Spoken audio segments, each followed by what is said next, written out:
కు శుభోదయం.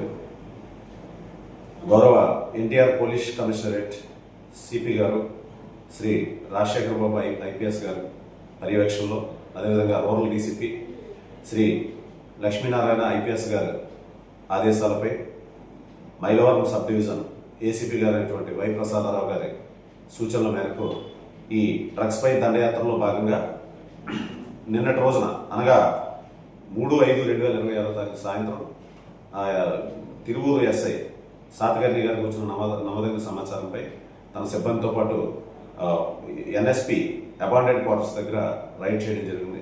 ఈ రైడ్లో భాగంగా 5 వ్యక్తులు పట్టుకోవడం జరిగింది. వాళ్ళ దగ్గర నుంచి 2 కేజీల 600 గ్రాముల గంజాయిని కూడా స్వాధీనం చేసుకోవడం జరిగింది. వీళ్ళందరూ కూడా ఇద్దరు తిరువూరు వ్యక్తులు, షేక్ మస్తాన్ అదేవిధంగా చలమాల దుర్గా ప్రసాద్, ఇద్దరు తిరువూరుకు చెందినవారు. బొడుగుమాటి జితిన్ కుమార్ ఇతను నూజివీడు, అదేవిధంగా ఇల్లా గంగాధర్ విసన్నపేట చెందిన వ్యక్తి, నూతలపాటి శ్రీనిధర్ ముత్తుగూడెం చెందిన వ్యక్తి.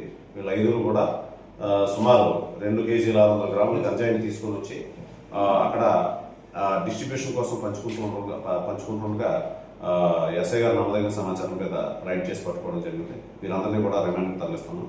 ఇందు మూలంగా మన ప్రజలకు తెలియజేయండి ఏమనగా, ఈ డ్రగ్స్ పై దండయాత్ర 1.0లో అందరికీ కూడా ఈ మత్తు పదార్థాల మీద అవగాహన కలిగించడం జరిగింది.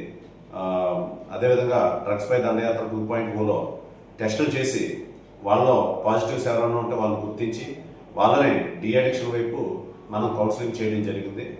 అదేవిధంగా డ్రగ్స్ పై దండయాత్ర 3.0లో భాగంగా ఏవైతే కళాశాలలు, స్కూల్స్ ఉన్నాయో అక్కడ కూడా అందరికీ టెస్టులు చేసి డ్రగ్ ఫ్రీ క్యాంపస్గా ప్రకటించాలనే ఒక సదుద్దేశంతో మన గౌరవ సిపి సార్ ఈ డ్రగ్స్ పై దండయాత్ర 3.0 కూడా తీసుకురావడం జరుగుతుంది.